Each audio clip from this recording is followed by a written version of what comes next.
Selamat pagi Dusana Ranah Minang Kasadonyo, Baka Bahariko, semoga selalu sehat dan tetap semangat. Kami kembali hadir untuk Anda dalam Berita Padang bersama saya, Ruri Putra Ananda. Sejumlah informasi telah kami siapkan untuk Anda. Berikut 3 berita utama hari ini. Terdakwa pembunuh gadis penjual gorengan di Padang Pariaman dituntut hukuman mati. Seorang ibu rumah tangga di 50 kota ditangkap polisi karena edarkan sabu-sabu. Meski tidak bertabur hadiah, ratusan orang mengikuti kegiatan lari dan berjalan di kebun teh dalam acara Run and Walk 2025.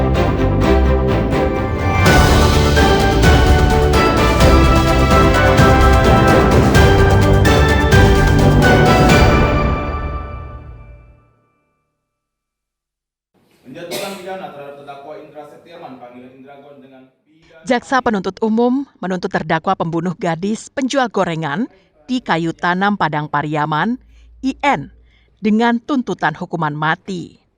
Tuntutan itu dibacakan jaksa penuntut umum di Pengadilan Negeri Pariaman hari Selasa. Dasar tuntutan sesuai dengan fakta-fakta di persidangan yang membuktikan bahwa pembunuhan terhadap NKS, gadis penjual gorengan keliling di Kayu Tanam Padang Pariaman, adalah suatu pembunuhan yang direncanakan. Jaksa penuntut umum menilai terdakwa melakukan perbuatan yang sadis, keji, dan di luar peri kemanusiaan. Sidang ini dipimpin oleh Hakim Ketua Dedi Kuswara. Dalam tuntutannya, jaksa membacakan tuntutan secara bergantian. Selama pembacaan tuntutan, terdakwa hanya tertunduk lesu di kursi pesakitan. Terdakwa sebelumnya didakwa dengan pasal 340 KUHP tentang pembunuhan berencana dan pasal 285 KUHP tentang penganiayaan yang menyebabkan kematian korbannya. Tadi sebagaimana yang telah dibacakan oleh tim penuntut umum, kami mengajukan tuntutan pidana mati terhadap terdakwa Indragon. Tadi alasan juga telah dibacakan. Antara lain adalah perbuatan ini sangat keji, tidak berkemanusiaan, kemudian terdakwa juga telah beberapa kali dijatuhi pidana. Menurut kuasa hukum terdakwa, apa yang dituduhkan jaksa kepada IS terkesan dipaksakan, kabur, dan tidak memenuhi unsur berencana. Ya, nah jika bukti dan data di depan persidangan tersebut kabur, ya udah, ya tidak harus dipaksakan 340 kepada klien kami. Tetapi kami yakin dengan fakta-fakta persidangan dari awal sampai terakhir, klien kami hanya melakukan pasal 351 ayat 3, yaitu penganiayaan berat yang mengakibatkan orang lain meninggal dunia. Sidang ditunda Selasa pekan depan untuk mendengarkan pembacaan pledoi atau pembelaan dari pihak terdakwa. Eki Rafki melaporkan dari Pariaman.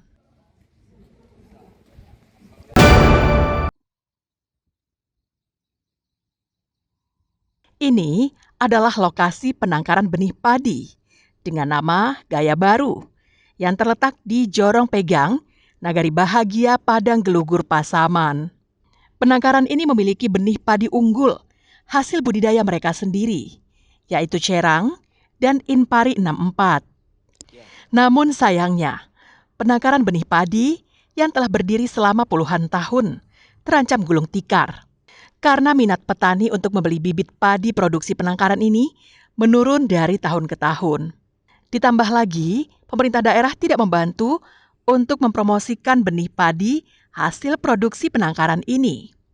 Proses penangkaran bibit padi ini dimulai dari bibit Formula 0, disemai lagi menjadi benih dasar lanjut, benih pokok, dan lanjut menjadi benih sebar untuk ditanam. Jika pemupukan dan penyemprotan dilakukan dengan tepat, maka bibit unggul bisa menghasilkan 10 ton per hektarnya setiap kali panen. Untuk penangkaran benih untuk benih dasar, artinya untuk keluar nanti dia kelasnya kelas benih dasar. Jenis padinya satu Serang, yang satu lagi Tiara 64. Prosesnya kita tanam balik, nanti dia keluarnya benih pokok. Setelah benih pokok nanti keluarnya dia benih sebar. Itulah yang kita jual di kios. Kendala kita tentu pemasarannya. Itulah kendala kita yang paling utama. Pemasaran? Nah, kalau memproduksi kita bukan tidak mampu, tapi kendalanya di pemasaran. Itu bisa hasilnya mencapai 10 ton per hektar.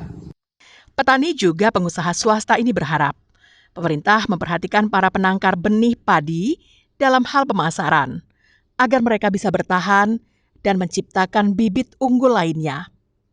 Fauzan melaporkan dari Pasaman.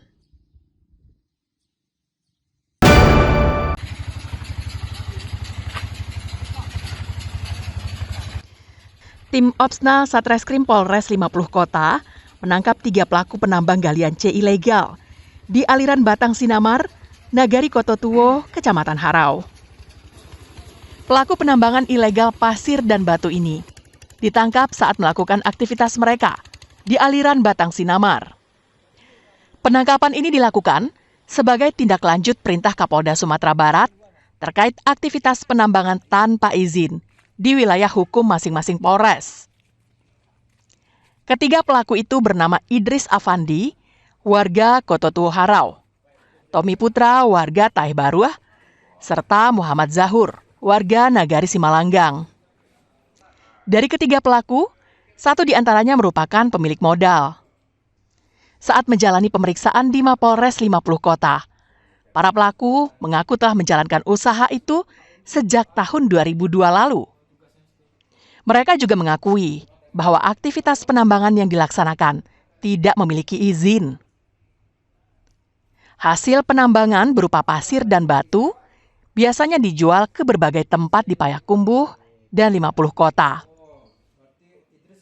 Telah mengungkap satu tambang ilegal ya berjenis tambang sirtu ya pasir batu yang saat ini ya sedang kami proses untuk ditindaklanjuti secara cepat, tepat dan juga tuntas. Dan tidak hanya berhenti di sini saja ya, kami juga menyampaikan juga kepada jajaran khususnya Reskrim untuk dan juga polsek-polsek ya untuk terus berupaya merantas adanya praktek tambang ilegal.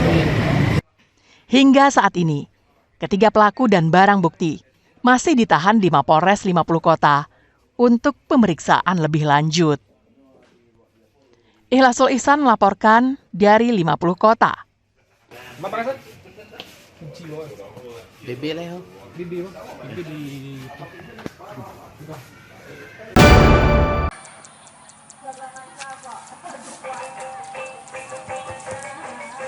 Petani Nagari Sungai Gayo Lumpo, Kecamatan 4 Jurai, Pesisir Selatan, menggelar panen padi beberapa waktu lalu.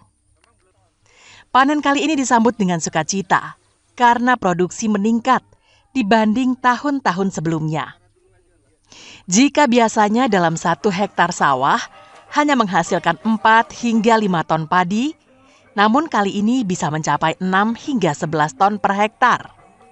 Peningkatan produksi ini bisa terjadi karena adanya pendampingan yang dilakukan oleh salah satu perwakilan Bank Indonesia yang berada di Sumatera Barat melalui program Sekolah Lapangan. Sekolah Lapangan ini memberikan ilmu yang mencakup penyediaan bibit padi unggul, pelatihan teknik budidaya yang baik, pengairan yang teratur, pengelolaan hama, dan penyakit tanaman.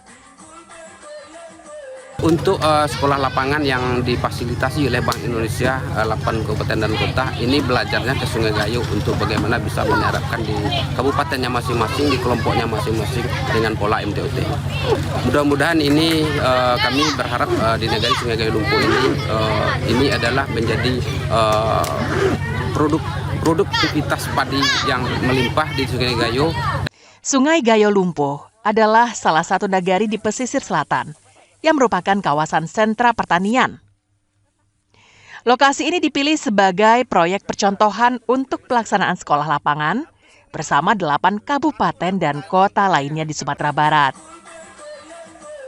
Petani kita ini sudah terbiasa dengan cara-cara lama. Nah, makanya kami kembangkan sekolah lapang. Jadi orang Indonesia ini, bukannya Sumatera Barat, semua petani yang di Indonesia, bukannya petani, hampir semua orang Indonesia, itu dia belajar itu ngelihat. Contoh, ngasih contoh. Nah, dengan sekolah lapang ini, udah gampang aja nih, 8 kabupaten yang ini, pakai MT itu enggak bisa ini, mudah kok nanamnya kok. Kemudian biayanya juga nggak mahal. Tenaga kerjanya juga nggak banyak yang digunakan. Harapannya, petani bisa secara konsisten menerapkan ilmu yang diperolehnya saat sekolah lapangan, agar program ketahanan pangan yang digagas pemerintah di negeri ini bisa terwujud dalam waktu dekat. Banta Fauzan melaporkan dari pesisir selatan.